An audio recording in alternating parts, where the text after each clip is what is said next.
Hi Aquarius, welcome to June. This is Teresa from Tarot by T. And before I start your reading, I want to call in some good energy. So this month we have a new moon eclipse in Gemini, which is favorable to your sign, and a full moon in Capricorn on the 24th, and the new moon's on the 10th. And then we have Venus moving into Cancer at the beginning of the month. Mars is moving into Leo, which is opposing in your 7th house. And Mercury will be retrograde most of the month until the 22nd, when it goes direct in Gemini. We have a lot going on this month, so let's see what the cards say.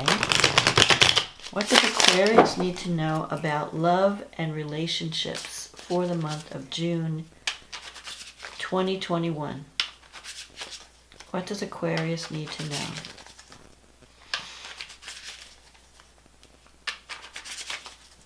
What does Aquarius need to know about their love and relationships for June 2021?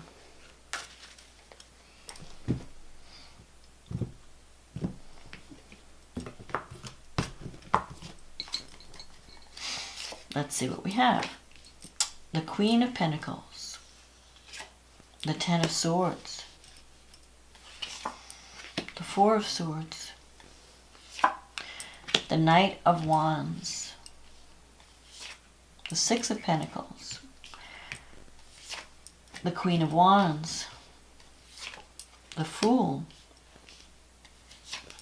the Seven of Cups, the Page of Cups, the Nine of Swords,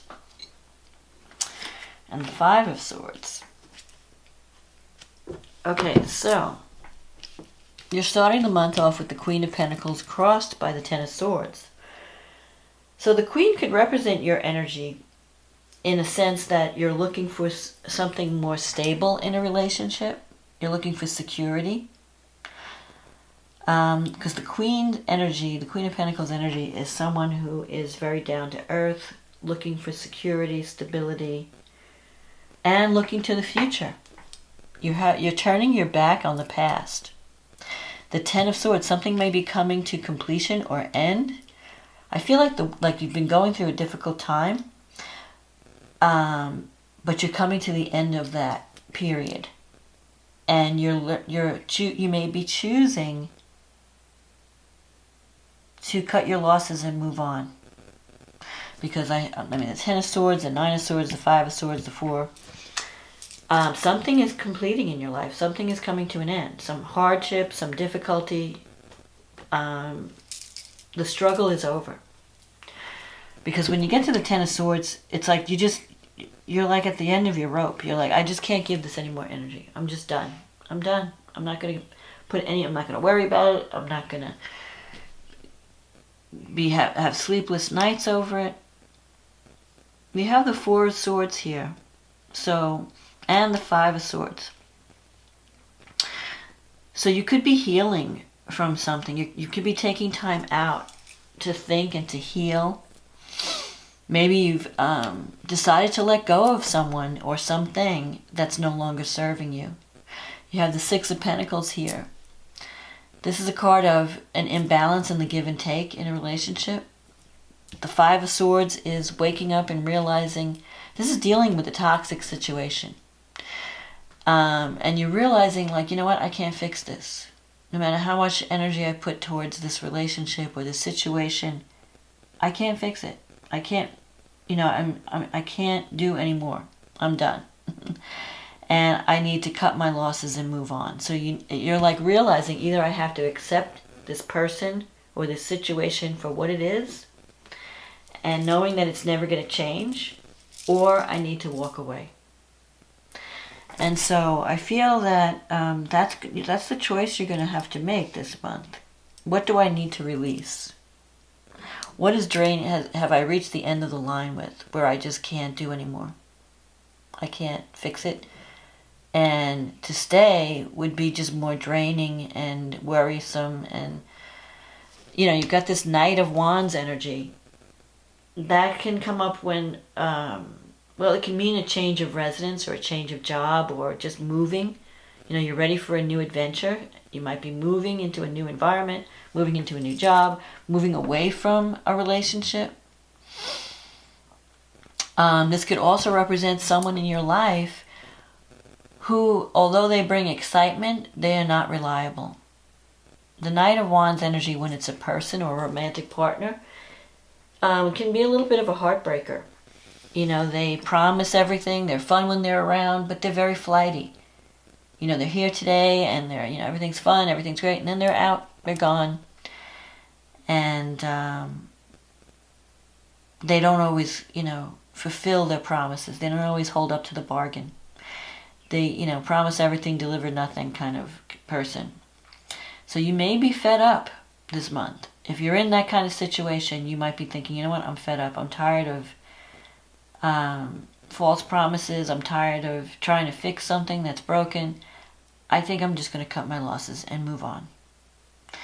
Now, coming up in the future, you have this Queen of Wands energy. So there could be a new person on the horizon. That's a little bit more outgoing, a little bit more outspoken, but it could also be your energy. Maybe you're deciding to speak up and take a more of a leadership role in your life. You're tired of playing it safe. Sometimes the Queen of Pentacles clings to security because, or you clings to a relationship because it represents security and safety. But I feel like you're at the point where you don't care anymore, and you might be embracing the energy of the Queen of Wands, which is she goes after what she wants. She takes a leadership role. And you've got this Fool card here. The Fool is a brand new beginning, a new cycle. So something is ending. The Ten of Swords is like you're at the end of the road. You can't go any further. Put no more energy toward this situation. And then you have the Fool, which is offering you a brand new beginning. A new cycle coming in, fresh energy. But it's in your negative thinking sector. So part of you is resisting this change or resisting this new cycle. Maybe you're worried about you can't see where it's going to take you, so you might be thinking, I don't know, your mind is racing. Maybe you're overthinking things. In your environment, you have the Seven of Cups. The Seven of Cups energy is like being stuck in the choices. You may know, okay, I'm done with this situation. I don't want to put any more energy here. But now, where do I go from here? I have a new cycle. The world is in front of you. When you give up on something or when you walk away from something, you can walk into anything. If you end a relationship, okay, what else? What's next? The world is there for you. You have a lot of choices. So with the Seven of Cups, you might be dreaming about the different opportunity. You may have more than one opportunity, more than one path to choose. It could be more than one relationship, more than whatever it is. You have choices. It's not just, you're not stuck with one situation. And so with the Seven of Cups, you may be just dreaming about what you could do and who you could do it with, or, well, I could do this, and I could get involved with this person, or I could go here, I could go there. But you're not taking action. You're just dreaming about the possibilities with the Seven of Cups. So at some point, if you want this new cycle to come in, if you want to start, have this new energy start to manifest, you have to make a decision. You can't do it all. You can't do all these things. There's only time and room for some of them, maybe one or two. So you're going to have to make some decisions. Where do I want to focus my energy? You have the Page of Cups in your wish fulfillment sector. That could be a child. Maybe you want to have a child. You want to have a family. It could also be a romantic message, a love, so a message coming in of love, someone expressing their feelings. Maybe you want to know where you stand with someone. Maybe you want to tell someone how you feel about them. Or you want to, but in any case, the Page is, if it's a new relationship, it's at the beginning stages. But you have the Nine of Swords. It's a card of worry. Imagining all the worst case scenarios. So you have to stop that. Stop letting your mind make you crazy. Stop thinking, well, what if this happens? What if that happens? you're going to be paralyzed. And you won't be able to make a choice. So make a choice. Take action. Release yourself from something that's no longer serving you. Embrace the Fool energy, the new energy coming in. And don't worry about it. Just, you can make adjustments along the way. No one, everybody has a fear of failure. But some of the greatest successes in life include failure. That's how you learn. They say fail forward. If you have this fear of making a mistake or choosing the wrong thing, you're never going to do anything. So you have to do something. Be the leader, be the Queen of Wands, go after what you want. If something isn't exactly like you thought it was going to be, so you make another decision and you keep going. You just keep going forward and you keep adjusting and until you get where you want to be. But if you sit in a state of fear, afraid to venture out because you're afraid of making the wrong choice or the wrong decision, then you're going to just be stuck in the mud. So it's better to try and fail than to never try at all. So let's see what the astrology is talking about for you. So this month, you have a new moon eclipse in your 5th house. And it's conjunct Mercury. Mercury's retrograde, so that could bring a message coming in from someone from the past. Or it can have you going back to something that you put on the back burner. But in eclipse energy, something ends, something begins. It's sudden, it's powerful, and it's going to put you in a new situation where one door closes and you can't open it anymore. Once you walk away, that's it, it's done. You're crossing this bridge. It's like crossing a bridge and the bridge is disintegrating underneath your feet. So it can be a little scary moving into a new situation. But the 5th house represents fun, love, children, romance, pleasure, creative self-expression. So you have an opportunity for a new beginning to really, express yourself, to do something really that speaks to your soul, to connect with someone and have fun in a relationship. So if you've been in a relationship that's been really heavy and it's been draining and it's been just difficult, this new beginning could be like a breath of fresh air for you. And Mercury, conjunct the new moon. Communication's important with this eclipse. It's in Gemini. It's time to speak up, to communicate, to talk, to share ideas. So you could be connecting with someone where you could really communicate, someone who really gets you, who understands you.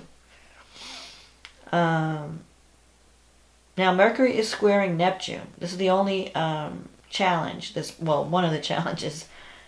And you have Neptune in your 2nd house. So there could be some issues around money that you have to work out. There might be some, cloudy, you have to look at the facts. Like, what am I committing to? How much is it going to cost me? If someone's promising you, let's say it's a new job or a new whatever that's bringing in financial security and their finances are in the mix, just make sure you understand what you're getting, what's involved in terms of your finance. Because with Mercury square Neptune, there could be miscommunications, misunderstandings, cloudiness, things are, you don't have all the facts. So before you commit and sign on the dotted line, make sure you know read the fine print. That's the only thing. Now, Mercury is also trining Saturn. And you have Saturn in your 1st house. So whatever you're signing up for, whatever you are committing to, it's going to be in place for a long time. You can build stability and security into this situation, whether it's a relationship or whatever it is. But it's going to involve commitment. It's going to involve discipline, dedication. And it's Saturn in your 1st house. You're wanting to do something serious. You're wanting to be taken seriously, and you're willing to do the work. And it can lead. You could even be connecting with someone, if it's where you're willing to commit. Maybe you want a commitment. You don't want to have a fly-by-night kind of relationship. You want something solid, stable, steady. Venus is moving into Cancer It was in Gemini. Venus will be in your 6th house, and Mars, that was in your 6th house in Cancer, is moving out of the 6th house. So if you've had some conflicts around work, when Venus moves into the 6th house, things are going to get a lot better at work. You're going to feel more, there's more harmony with the work colleagues. You could be even enjoying your work more. There could be more creativity involved. But before Mars leaves Cancer, he's going to oppose Pluto. And Pluto is in your 12th house. So there could be some power struggles around work. There could be someone in a position of power behind the scenes that you may butt heads with. There could be power struggles, manipulation. You could feel angry, because Mars in Cancer is repressed anger. Don't let things build up to a point where you explode. Release your anger in healthy ways. If someone is frustrating you or angering you, talk about it before you just blow up. You know, when things get to the point where, like, okay, I'm done. I'm going to just flip out now. But that's the last hurrah for Mars. Then Mars is going to move into Leo in your 7th house. Well, then he's going to be stirring up. Mars in the 7th works two ways. Wherever Mars is, that's where your energy flows. So you've been really busy with work when Mars was in the 6th house. Now that Mars was in the 7th, you're going to be focused on relationships. Now that could be good, where you're going to put energy toward connecting with someone, fixing whatever's wrong in your partnership, or going out and searching for a new partner. It brings activity to the relationship sector. If there's something that's not right in a relationship, it could bring arguments. So if you're with the wrong person, you might be fighting more.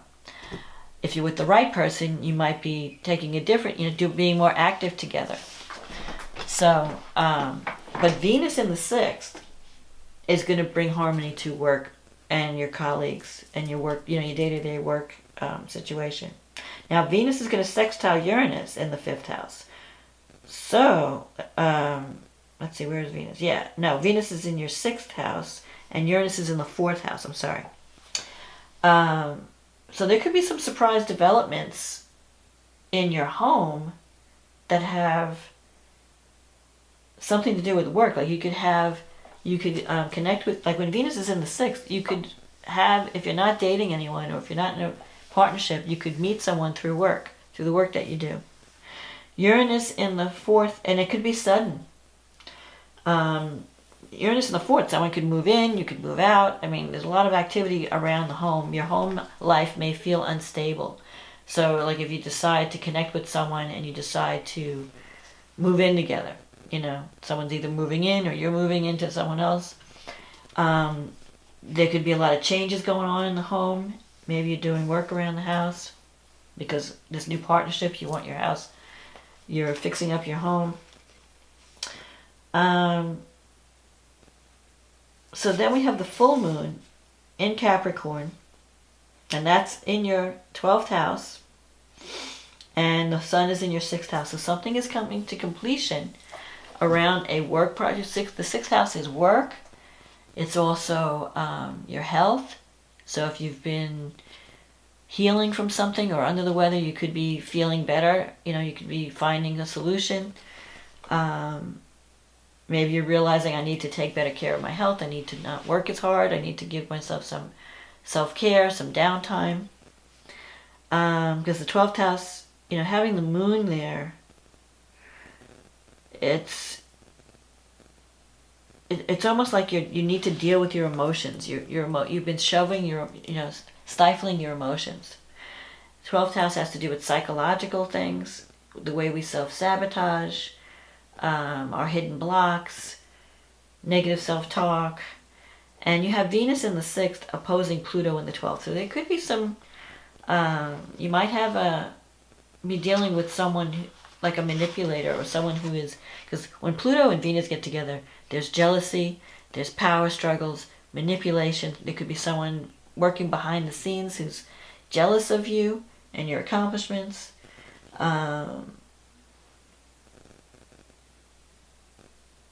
but the full moon will bring that out. Usually full moons shine a light on areas that are hidden. So, and especially in Capricorn, it's showing you reality. So you're seeing the reality of a situation. And I think it kind of relates to this Ten of Swords. When you wake up and you say, this is ridiculous. I can't take this anymore. I have to do something. So when you see the truth about something, then you can fix it. But as long as it's a blind spot, if you're not aware of something, you can't fix it. But once you're aware of it, you can work on it. So this full moon is going to be good in a sense that it's going to show you what you need to work on in terms of your health, in terms of your work environment, in terms of your psychological makeup, and also the 12th house. It's like an ending. Something is ending, but it's going to free you. You're going to be able to drop some baggage from the past, and it's going to free you to embrace a new beginning. Because while Venus is opposing Pluto, it's also trining Neptune. And you have Neptune in your second house. So there's a new creative project that can bring in some income. Like you can make money doing something that you really feel has meaning in your life. Whether it could be something creative, art, music, photography, or it could be something that involves healing and spirituality. So you might be shifting your focus. How do I earn my money? And a dream job could pop up where you're doing something that you really love and you're breaking free of something that was just draining you. Coming out of a toxic work environment or a toxic relationship, and then embracing something that really speaks to who you are and speaks to your soul. Now, at this full moon and during this month, towards the end of the month, Mars is going to oppose Saturn. So you have Mars in the 7th house. So there's going to be, you might feel, it's going to oppose Saturn in the 1st house. So you may feel restricted by obligations. Like if you want to break out of a relationship, it may be difficult. And Uranus is in the 4th house. So you need freedom from something. There's something in the home, maybe some obligation. You're just feeling very restless. Like, I need to break free. You might feel like moving somewhere else, breaking out of a relationship. You need freedom because Saturn is in your 1st house. Saturn is making you feel the weight of responsibility. And Uranus wants to break you free. Like if you've painted yourself into a corner where you feel trapped and you feel like I can't be myself, I have no freedom, Uranus is coming to break you free of that. And a lot of some of the problem could be from your family conditioning. So maybe you need to be freed from psychological programming that you picked up in childhood. And that will free you to be more authentic, to find the right path for you, both in relationships and in career. So towards the end of the month, though, Neptune will go retrograde, Mercury will go direct. And this is around, Mercury goes direct on the 22nd, Neptune goes retrograde on the 26th of June. So there's going to be some clarity, and I think it all starts with Mercury going direct, the full moon in Capricorn, and Neptune going retrograde. It's like the illusions are going to start to drop. So if you've been not seeing things clearly, not thinking clearly, and we all are, because we're all under this Mercury square Neptune influence, but you're going to see how your psychological makeup, you're going to have more insight into yourself and your pattern and your habits. And it's like, you can heal once you see what the problem is. Then you could solve it. You could walk away from it. You could heal it. But if you're blind to it, it controls you from behind the scenes. So I think you're going to get clarity at this full moon, and you're going to get clarity at the end of the month, where you're going to be able to see what you need to let go of and what you need to embrace, and how you can change your life and get on a new path. You're having an opportunity to be on this brand new site, to bring new energy in, and to release yourself from worry, from stress, from anything that's been draining you or bringing you down. Walk away, cut your losses, move on. and find the healing, find the better, the more positive situation. Find that dream. Don't lose hope on the dream, because you have that potential here with the Fool. Even if it seems scary, I feel like that there is potential to make change and to make a positive change. So that's my forecast, Aquarius. I hope this resonated with you. If it did, leave a comment or click on the like button, the subscribe button. If you'd like a private reading, click on the link in the description box. It'll take you to my website and we can get you on the schedule. In the meantime, I want to say thank you for supporting this channel. Thank you for commenting, liking, subscribing, ordering readings. If you're new, welcome. I hope you're enjoying the videos. So have a wonderful June. Don't be afraid to embrace change. Don't be afraid to release what no longer serves you. And I will talk to you again next month. Okay, bye now.